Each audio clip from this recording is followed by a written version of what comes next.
Ma vision idéale pour un photographe engagé, pour un photographe africain engagé dans 10 ans, serait non seulement de valoriser toutes les ressources. Il y a tellement d'espèces à filmer en Afrique. Il y a tellement de ressources. Il y a tellement de documentaires à faire sortir pour transmettre, pour éduquer. Et moi, je pense qu'on peut placer la photographie de conservation dans des programmes éducatifs dès le bas âge pour que des téléphones, des appareils photo,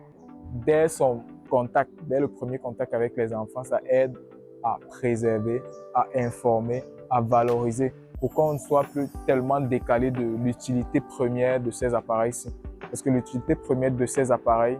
pour un Africain, comme je dis, c'est valoriser, c'est préserver, c'est conserver, c'est partager des connaissances. C'est pas de faire des trucs, des trends, des trucs TikTok où c'est dénudé ou dévalorisant, ou des discours haineux, ou alors liker tout ce qui se passe en Occident. Non, c'est pas ça la chose.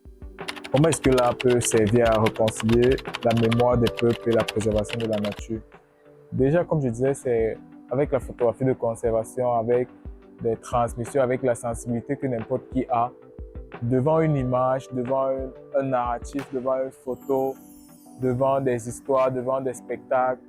qui ont trait avec notre histoire. Beaucoup se sentent connectés à ça, beaucoup se sentent valorisés, mais aussi beaucoup ressentent ce sentiment de fierté là, de faire partie des personnes qui aujourd'hui peuvent vivre librement, qui peuvent servir aussi à préserver, parce que nous tous Africains, on doit être les premiers à préserver, mais aussi à donner un narratif assez important, impactant et authentique sur nous, pour nous permettre à nous, Africains encore, de se sentir bien chez nous, de témoigner aussi de la richesse et de la grandeur de notre continent. Et cette immersion m'a fait comprendre qu'ailleurs, il y a des choses qui se font bien, mieux, mais qui ne sont pas toujours racontées de la meilleure des façons parce qu'on n'a pas souvent aussi le contrôle sur notre propre narratif authentique. Et il faut que beaucoup s'engagent, beaucoup de jeunes Africains aussi, que ce soit au Sénégal ou dans n'importe quel pays, s'engagent à raconter des trucs authentiques en valorisant aussi ce qu'on a en tant qu'Africains et non à se lier à ce que les gens disent en Occident et tout. Pour la suite de mon parcours, ça me renvoie à toujours explorer, avoir toujours en première idée d'explorer, de partager, mais aussi de transmettre à travers l'éducation, même dans des écoles et tout, se dit, voilà, tel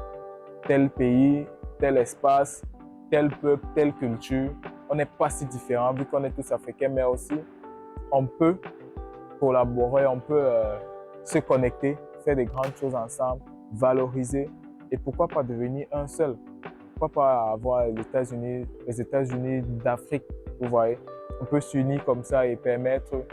une valorisation, une certaine fluidité aussi à travers les déplacements, à travers le développement, à travers l'exploitation de nos propres ressources par nous-mêmes, à travers notre propre narratif